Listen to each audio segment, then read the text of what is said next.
نحمده ونستعينه ونستغفره ونؤمن به ونتوكل عليه ونعوذ بالله من شرور أنفسنا ومن سيئات أعمالنا من يهده الله فلا مضل له ومن يضلل فلا هادي له وأشهد أن لا إله إلا الله وحده لا شريك له وأشهد أن محمدا عبده ورسوله أما بعد يا أيها الذين آمنوا اتقوا الله حق تقاته ولا تموتن إلا وأنتم مسلمون يا أيها الناس اتقوا ربكم الذي خلقكم من نفس واحدة وخلق منها زوجها وبث منهما رجالا كثيرا ونساء واتقوا الله الذي تساءلون به والأرحام إن الله كان عليكم رقيبا يا أيها الذين آمنوا اتقوا الله وقولوا قولا سديدا يصلح لكم أعمالكم ويغفر لكم ذنوبكم ومن يطع الله ورسوله فقد فاز فوزا عظيما فإن خير الحديث كتاب الله وخير الهدي هدي محمد صلى الله عليه وسلم وشر الأمور محدثاتها وكل محدثة بدعة وكل بدعة ضلالة وكل ضلالة في النار وقال الله تبارك وتعالى قالوا يا آبانا استغفر لنا ذنوبنا إنا كنا خاطئين قال سوف أستغفر لكم ربي إنه هو الغفور الرحيم رب اشرح لي صدري ويسر لي أمري واحلل عقدة من لساني يفقهوا قولي اللهم أرنا الحق حقا وارزقنا اتباعه وأرنا الباطل باطلا وارزقنا اجتنابه آمین یا رب العالمین۔ حکمت دعا اور اس کا ایک پہلو آج ہم انشاءاللہ سنیں گے۔ چونکہ یہ عنوان کثیر الجہت ہے، اس کے کئی پہلو ہیں دعا کے، انہی میں سے ایک پہلو کو آج ہم انشاءاللہ سنیں گے، اور اسی پہلو کے اعتبار سے ہم نے دو آیتیں سورہ یوسف کی سنی، آیت نمبر 97 اور 98، 97 اور 98۔ تو یعقوب علیہ السلام کے جو بیٹے ہیں، جب انہیں اپنی غلطی کا احساس ہوتا ہے تو اپنے والد سے وہ التجا کرتے ہیں۔ قالو، کہا انہوں نے، یا آبانا، اے ہمارے ابا جان، ہمارے لیے آپ استغفار کیجئے ہماری غلطی، ہماری خطاؤں پر۔ انا کننا خاطئین، کہ بے شک ہم غلطی کرنے والوں میں سے تھے، ہم سے غلطی ہو گئی، ہم سے خطا ہو گئی، اس لیے آپ اللہ تعالیٰ سے ہمارے لیے استغفار کیجئے، اللہ تعالیٰ سے استدعا کیجئے کہ اللہ ہمیں معاف کرے۔ اب اس کا جواب دیتے ہیں یعقوب علیہ السلام۔ قالا، کہا یعقوب علیہ السلام نے، سوف استغفر لکم ربی، کہ بہت جلد، عن قریب میں تمہارے لیے اپنے رب سے استغفار کروں گا۔ انہ هو الغفور الرحیم، کہ بے شک وہ غفور ہے اور رحیم ہے۔ تو آپ نے دیکھا ان دو آیات کے اندر فی الفور، فوراً ہی یعقوب علیہ السلام نے نہیں کہا کہ اچھا میں ابھی تمہارے لیے دعا کرتا ہوں، بلکہ یہ کہا کہ ہاں میں بہت جلد تمہارے لیے اللہ تبارک و تعالیٰ سے دعا کروں گا۔ یعنی ایک مخصوص وقت یعقوب علیہ السلام کے ذہن میں تھا۔ اس نسبت سے دعا کی قبولیت کے لیے مخصوص اوقات، اسپیشل، وہ خاص وقت دعا کی قبولیت کا، اور کچھ خاص الفاظ، مخصوص اوقات، یہ پہلو تھوڑا مفصل ہوگا، اور الفاظ یہ پہلو مختصر ہوگا۔ تو ان دو باتوں پر ہم انشاءاللہ آج گفتگو کریں گے، دعا کو لے کر، دعا کی قبولیت کے خاص اوقات اور خاص الفاظ جن سے اللہ تعالیٰ دعاؤں کو قبول کرتا ہے، اس وقت میں مانگی ہوئی دعا کو اللہ قبول کرتا ہے۔ تو اس اعتبار سے یوسف علیہ السلام نے کہا کہ سوفا، یعنی بہت جلد، ابھی فوراً نہیں، بہت جلد۔ تو ایک مخصوص وقت یعقوب علیہ السلام کے ذہن میں تھا، جب وہ اہتمام کے ساتھ اس وقت کو دعا کے لیے استعمال کریں، اللہ کے سامنے استدعا کریں۔ یہ مفسرین نے کہا کہ کیوں یعقوب علیہ السلام نے فی الفور نہیں کہا کہ میں ابھی تمہارے لیے دعا کرتا ہوں، بلکہ انہوں نے وہ وقت جو قبولیت کا ہے اس کا انتخاب کیا تھا اس دعا کو کرنے کے لیے۔ یعنی قرآن اور احادیث سے یہ بات ثابت ہے کہ دعا کی قبولیت کے کچھ خاص اوقات ہیں، اور ان اوقات کو انسان لحاظ رکھتے ہوئے خاص طور سے اس وقت میں دعا کا اہتمام کرے۔ لہٰذا آئیے اب ہم اس عنوان کو آگے بڑھاتے ہیں۔ پہلا تو وہ وقت ہے جو رات کا آخری پہر ہے۔ اس کے تعلق سے اللہ کے نبی صلی اللہ علیہ وسلم کی روایت متفقن علیہ یعنی بخاری اور مسلم دونوں جگہ پر ہے۔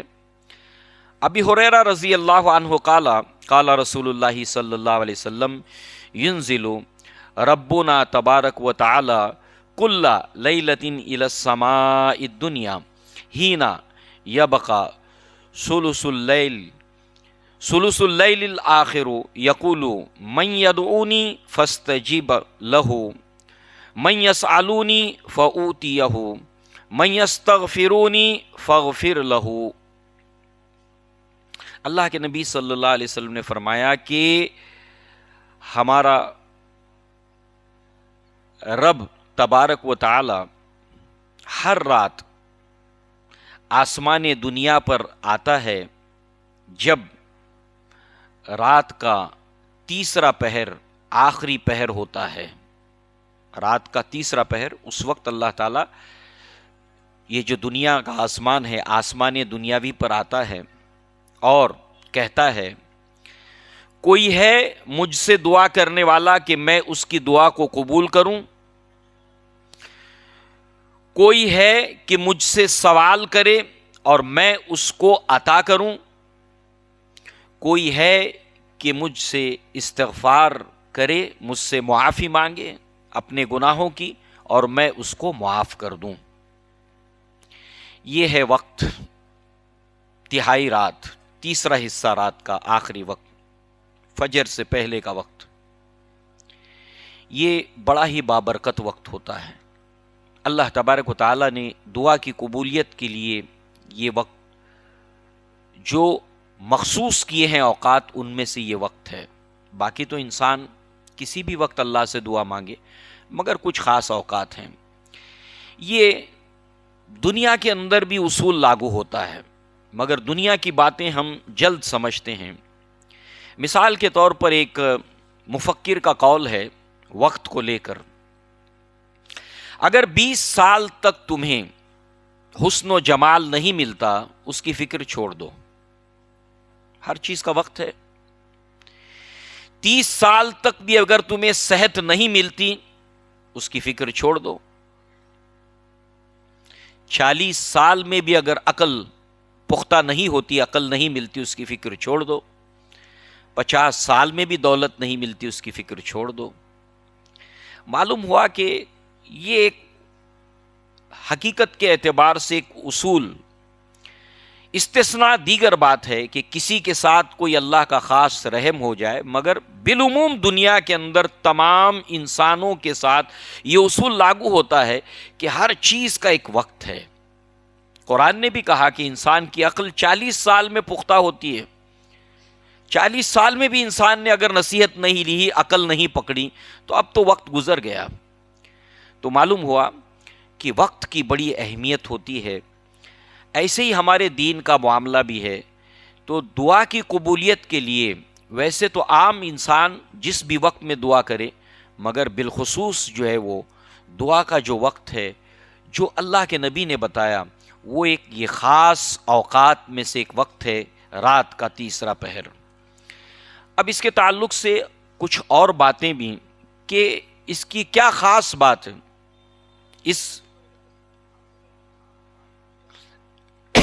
اس وقت کی کیا اہمیت ہے،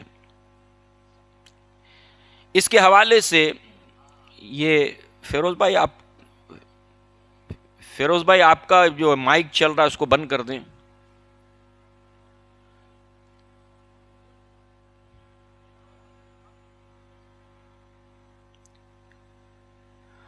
تو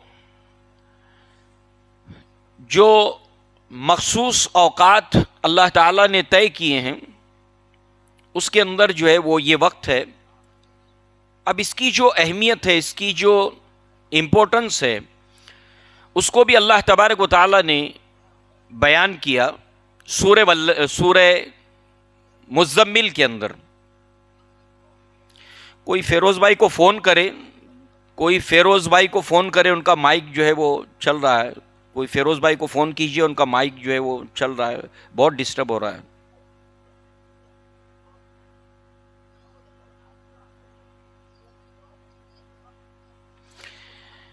سورہ مزمل میں اللہ تعالیٰ نے فرمایا ان ناشئۃ اللیل ہی اشد وطئا واقوم مقیلا.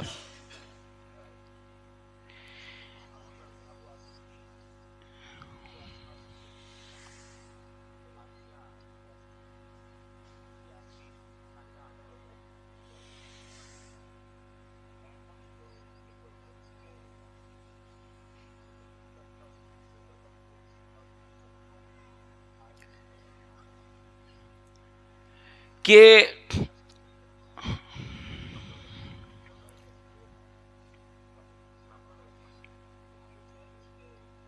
سوری ہیں، یہ پروگرام کو جو ذمہ دار ہیں وہ تھوڑا سا فیروز بھائی کا انمیوٹ کریں ان کو. انا للہ و انا الیہ راجعون.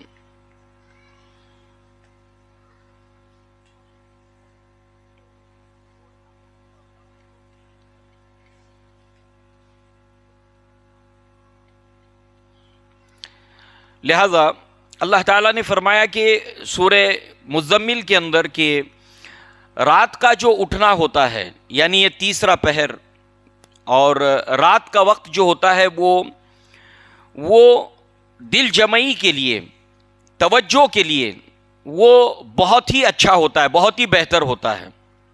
یعنی انسان جو ہے وہ فوکس کر پاتا ہے، فوکس کر پاتا ہے. ذرا برائے مہربانی جو ہے وہ جو ذمہ دار ہے وہ فیروز بھائی کو بتائیں.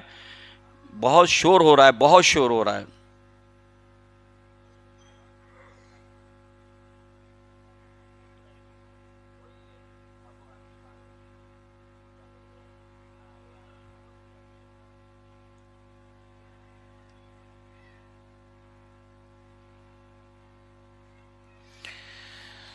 تو یہ جو رات کا اٹھنا جو ہے وہ بہت ہی زیادہ جو ہے وہ سود مند ہوتا ہے.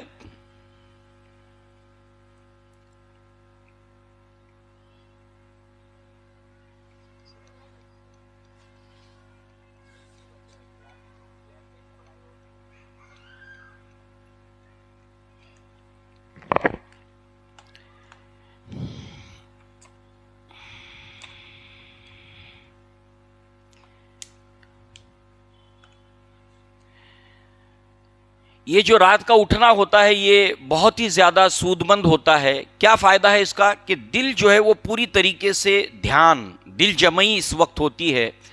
یہ اللہ تبارک تعالیٰ نے سورہ مزمل کے اندر فرمایا. اور دوسرا فائدہ یہ ہوتا ہے کہ جو بات بھی دل سے نکلتی ہے وہ بالکل ٹھیک نکلتی ہے.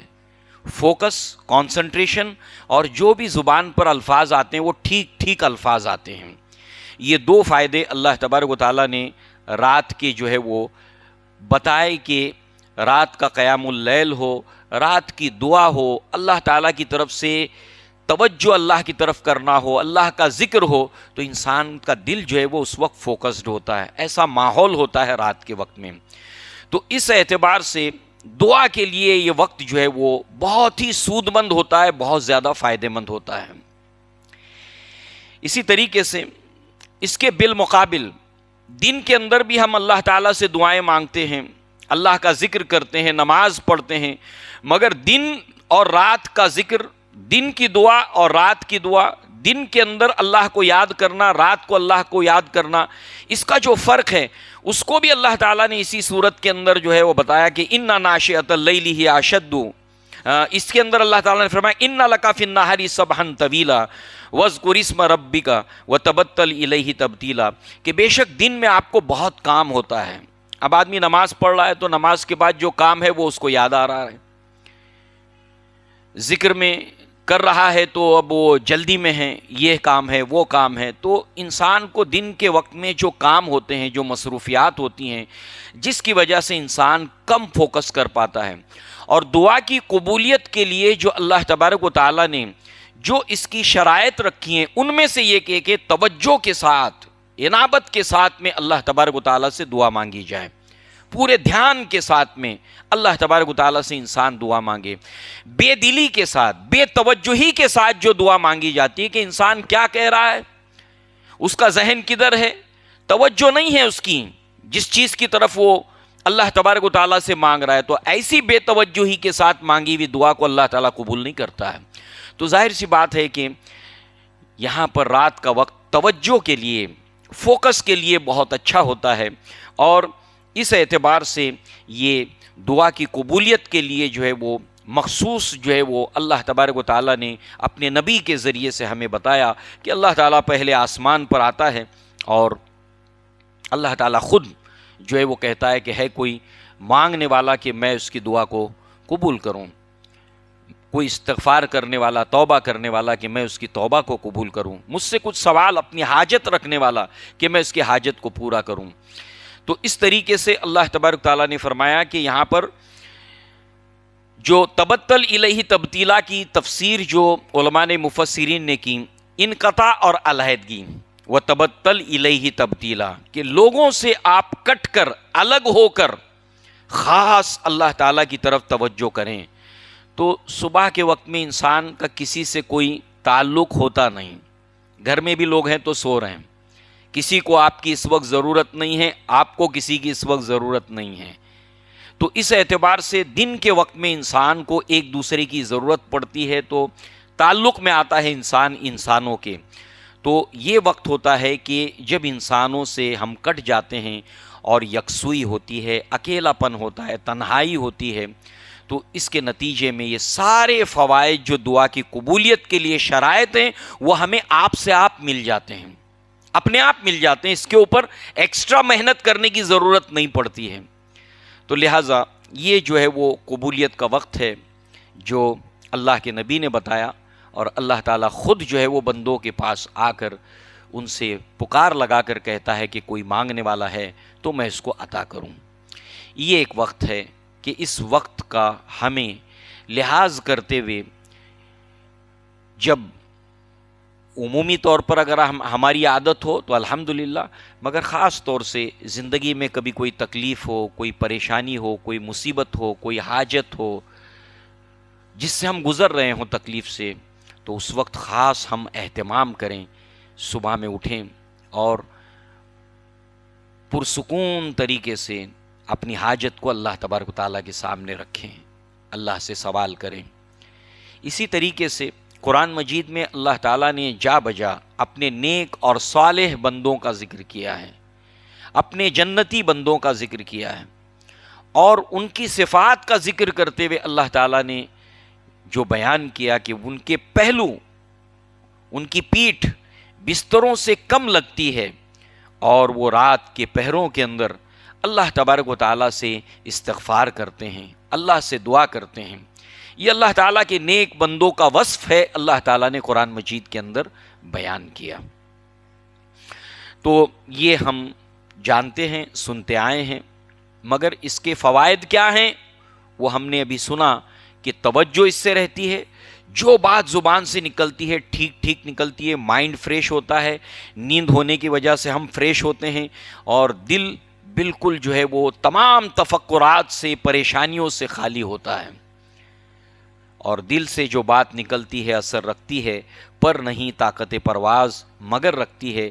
دل سے بات نکلنے کے لیے وقت بہت موزوں ہوتا ہے۔ اور دوسرے آخری بات یہ ہے کہ خلوص، یعنی اس وقت کوئی آپ کو دیکھ نہیں رہا ہوتا ہے کہ ریا کا امکان اس کے اندر شامل ہو جائے، لہذا اس کے اندر خلوص نیت جو ہوتی ہے، اللہ تبارک و تعالیٰ اس خلوص کے بغیر کسی عمل کو قبول نہیں کرتا، تو وہ بھی اس وقت کے اندر جو ہے وہ انسان کے لیے میسر آتی ہے۔ لہٰذا اسلاف کا یہ طریقہ رہا ہے کہ انہوں نے ہمیشہ عبادت کے لیے، قیام اللیل کے لیے اور دعاؤں کے لیے، استغفار کے لیے اس وقت کا بھرپور استعمال کیا۔ لہذا زندگی ہمیں ملی ہے، ہمیں بھی اس وقت کا استعمال کرنا چاہیے دعا کے لیے۔ دوسرا، دعا کی قبولیت کے جو اوقات ہیں ان میں سے ایک وقت ہے اذان اور اقامت کے درمیان کا وقت۔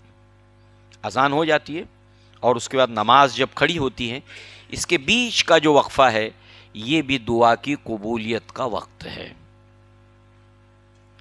مگر آپ دیکھیے کہ یہ جو صبح کا وقت ہے جو ابھی ہم نے سنا، شیطان کو یہ معلوم ہے،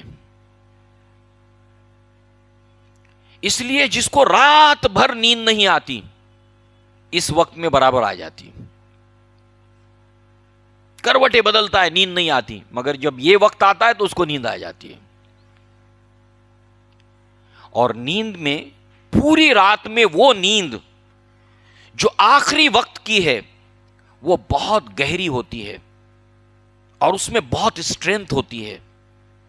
جب انسان نیند کے بالکل گہرائیوں کے اندر، ڈیپتھ کے اندر چلا جاتا ہے، اور نیند تو انسان کو پیاری ہے،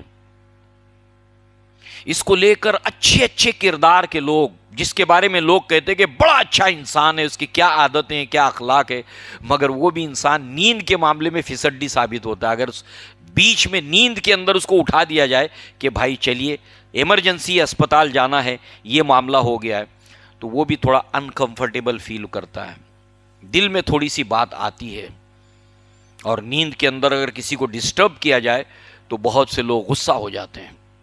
تو نیند انسان کو بہت پیاری ہے، تو اس نیند کا قربانی دے کر اٹھنا تو یہ ایک بہت مشکل کام ہے۔ بالکل اسی طریقے سے آپ دیکھیے کہ اذان اور اقامت کے درمیان قبولیت کا وقت ہے، مگر ایک بڑی تعداد ایسے لوگوں کی ہوتی ہے جو اس طریقے سے نماز کے لیے آتی ہے، فرض نمازیں 5 وقت کی تو چھوڑیے، ایون جمعہ کے تعلق سے اللہ نے خاص طور سے یہ حکم دیا کہ اذا نودی للصلاۃ من یوم الجمعۃ فسعوا الی ذکر اللہ وذروا البیع، کہ جب جمعہ کی اذان پکاری جائے تو دنیا کا لین دین چھوڑ کر اللہ کے ذکر کی طرف سعی کرو۔ اب ظاہر سی بات ہے کہ اس وقت بھی کتنے ایسے لوگ ہیں کہ ہم دیکھتے ہیں کہ جماعت کتنے بجے کھڑی ہوتی ہے، بس 5 منٹ پہلے پہنچنے کی کوشش کریں گے، جبکہ خاص طور سے اللہ نے جمعہ کے تعلق سے حکم دیا۔ تو پھر اس کا اہتمام کرنا کہ اذان اور اقامت کے درمیان کا جو دعا کی قبولیت کا وقت ہے وہ ہم کو مل جائے، اور اس کے اندر ہم اللہ تبارک و تعالیٰ سے دعا مانگیں۔ تو لہٰذا جو ہے وہ، اب آئیے اس کے تعلق سے اللہ کے نبی صلی اللہ علیہ وسلم کے فرمودات کو ہم سنتے ہیں۔ الدعاء لا يرد بین الاذان والاقامت، کہ اقامت اور اذان کے درمیان جو کہ وقت کے اندر دعا رد نہیں ہوتی ہے، اللہ تبارک و تعالیٰ دعا کو قبول کرتا ہے۔ ترمذی کی روایت ہے اور صحیح روایت ہے۔ گویا کہ یہ وقت وہ ہوتا ہے کہ جب اللہ تعالیٰ دعا کو رد نہیں کرتا، دعا قبول کی جاتی ہے۔ اور جو وقت جتنا قیمتی ہوتا ہے نا، اس وقت جو ہے وہ انسان اتنا ہی زیادہ غافل ہوتا ہے، کبھی سو کر اور کبھی دنیا کی مصروفیات کی وجہ سے۔ کتنے بجے کی جماعت ہے؟ 1:30 بجے کی ہے، 1:15 کی ہے، 5 منٹ پہلے نکلتے پہنچ جائیں گے، مگر ذہن میں یہ نہیں آتا کہ چلو اذان اور اقامت کے بیچ کا وقت قبولیت کا ہے، آج میں اذان کے وقت میں اذان سے پہلے چلا جاؤں وضو کر کے، اس وقت کے اندر اللہ تعالیٰ سے دعا مانگوں۔ یاد رکھیں یہ جتنے قبولیت کے اوقات ہیں، اس وقت شیطان الرٹ ہو جاتا ہے کہ اس وقت سے انسان کو غافل کرے۔ تو ہمیں اس کو ہمیشہ یاد رکھتے ہوئے اس وقت کا استعمال دعا کے لیے جو ہے وہ کرنا چاہیے۔ اب جہاں تک تعلق ہے خواتین کا، تو ظاہر سی بات ہے صبح میں اٹھنے کے لیے ان کے لیے بھی کوئی دقت نہیں ہے، اور دوسری طرف یہ ہے کہ خواتین اپنے گھر ہی کے اندر جب اذان ہو جائے تو بجائے اس کے کہ اپنے کام دھام جو پکانا ہے جو بھی ہے اس کو چھوڑ کر ایک اذان کے فوراً بعد جو ہے وہ سنتوں کو ادا کر کے جو ہے وہ دعائیں مانگنے کا اہتمام کرتے ہوئے اس کے بعد جو ہے وہ اپنی نماز کو ادا کریں. لہذا جو ہے وہ یہ وقت ہمیں استعمال میں لینا چاہیے، مگر زیادہ تر لوگ دنیا کے اندر بازاروں کے اندر مصروف ہوتے ہیں، اور ہم سب جانتے ہیں کہ اللہ تبارک و تعالیٰ کو جو زمین کے اوپر پسندیدہ جگہ اللہ تعالیٰ کی ہے وہ مسجد ہے، اور جو ناپسندیدہ اور شیطان کی مطلوب اور محبوب جگہ وہ بازار ہے. اور یہی وجہ ہے کہ اللہ کے نبی نے اس بات سے منع کیا ہے کہ بازار میں تم سب سے پہلے داخل ہونے والے مت بنو. صبح میں مارکیٹ کھلتا ہے نا، تو صبح صبح سب سے پہلے میں مارکیٹ جاتا ہوں. اللہ کے نبی نے فرمایا سب سے پہلے بازار میں داخل ہونے والے مت بنو، اور سب سے آخر میں بازار سے نکلنے والے مت بنو. لہٰذا جو ہے وہ یہ وقت ہوتا ہے کہ جب لوگ اذانیں ہو رہی ہیں، بازاروں میں کاروبار میں لین دین میں مصروف ہوتے ہیں، اور شیطان کو معلوم ہے کہ یہ وقت قبولیت کا ہے اور انسان کو غافل رکھتا ہے. لہذا اسی کے ساتھ ساتھ جو ہے وہ فرض نمازوں کے بعد اللہ کے نبی صلی اللہ علیہ وسلم سے پوچھا گیا، قیلا یا رسول اللہ صلی اللہ علیہ وسلم ای الدعاء اسمع قال جوف اللیل الاخر ودبر الصلوات، کہ وہ کون سا وقت ہے. اللہ کے نبی سے پوچھا گیا کہ جس کے اندر جو ہے وہ دعائیں قبول ہوتی ہیں. اس پر اللہ کے نبی صلی اللہ علیہ وسلم نے فرمایا کہ وہ دعا جو رات کے آخری پہر کے اندر مانگی جائے وہ قبول ہوتی ہے، اور فرض نمازوں کے بعد کا وقت، جیسے فرض نماز ہو گئی، فجر کی نماز ہو گئی فرض، ظہر کی ہو گئی، عصر کی ہو گئی، مغرب کی ہو گئی، عشاء کی ہو گئی، تو ان فرض نماز کے ادا کرنے کے بعد دعا کی قبولیت کا وقت ہوتا ہے. لہٰذا اللہ کے نبی صلی اللہ علیہ وسلم سے جب صحابہ نے پوچھا کہ دعا کی قبولیت کا وقت، اب ہمارے لیے سوچنے کی بات یہ ہے کہ صحابہ کو تجسس ہوتا تھا، شوق ہوتا تھا کہ وہ کون سے اوقات ہیں کہ جس کے اندر اللہ تبارک و تعالیٰ دعا کو قبول کرتا ہے. اس لیے صحابہ نے سوال پوچھا، اور اللہ کے نبی نے وہ وقت بتایا کہ فرض نمازوں کے بعد اللہ تعالیٰ دعاؤں کو قبول کرتا ہے. گویا کہ یہ بھی وقت ہوتا ہے کہ شیطان بھی اچھی طرح جانتا ہے کہ یہ وقت جو ہے وہ قبولیت کا ہے، کہیں یہ بندہ پا نہ لے. اس لیے جو ہے وہ آپ دیکھیے جمعہ کے دن کا منظر دیکھیے کہ یہاں نماز ختم ہو گئی اور ایسے معلوم ہوتا ہے جیسے قید خانے سے چھوٹ گئے. یہی معاملہ فرض نمازوں کے بعد کا ہے. بہت مصروفیات ہیں، بہت کام ہیں. جو کام بنانے والی ہستی ہے اللہ تبارک و تعالیٰ، اس نے یہ وقت مقرر کیا ہے. جو کام تمہارے مہینوں میں ہونے والے ہیں وہ ہستی اس کام کو تمہارے ایک دن میں ختم کر دے، تمہارے معاملے کو طے کر دے. جو کام 8 گھنٹوں کا ہے وہ اللہ تبارک تعالیٰ تمہارا 8 منٹ میں کر دے. جو کام 10 منٹ کا ہے اللہ اس کو سیکنڈ میں کر دے. تو ظاہر سی بات ہے کہ اس اللہ تبارک و تعالیٰ سے ان اوقات کے اندر دعا مانگنا فرض نمازوں کے بعد، گویا کہ اگر ہماری عادتوں میں ٹھیک ہے کبھی کام ہوتا ہے، مگر ہفتے میں ہم جتنی بھی 5 وقت کی نمازیں پڑھتے ہیں، کوئی نماز تو ہو کہ جس کے بعد ہم اطمینان سے بیٹھ کر اللہ تعالیٰ سے دعا مانگیں، اس کو یاد کریں. 5 وقت کی نمازوں میں کوئی نماز ہو کہ جس کے اندر ہم اللہ تبارک تعالیٰ سے دعا مانگیں، اطمینان سکون کے ساتھ دنیا سے کنارہ کشی کرتے ہوئے اس تھوڑے سے وقت کے لیے. تو یہ اللہ کے نبی صلی اللہ علیہ وسلم نے اس کو جو ہے وہ قبولیت دعا کی قبولیت کے اوقات میں اس کو بتایا. اور معاملہ یہ ہے کہ اذان اور اقامت کے بیچ اور فرض نماز کے بعد، مگر معاملہ کیا ہے؟ دیر سے آنا نماز کے لیے اور جلدی جانا، جس میں سے یہ 2 بابرکت اوقات ہمارے ہاتھ سے چھوٹ جاتے اور ہم اس کی برکت سے محروم رہ جاتے ہیں. اسی کے ساتھ ساتھ دوران سجدہ یہ بھی وقت ہوتا ہے جب اللہ تبارک تعالیٰ دعاؤں کو قبول کرتا ہے. اللہ کے نبی صلی اللہ علیہ وسلم نے فرمایا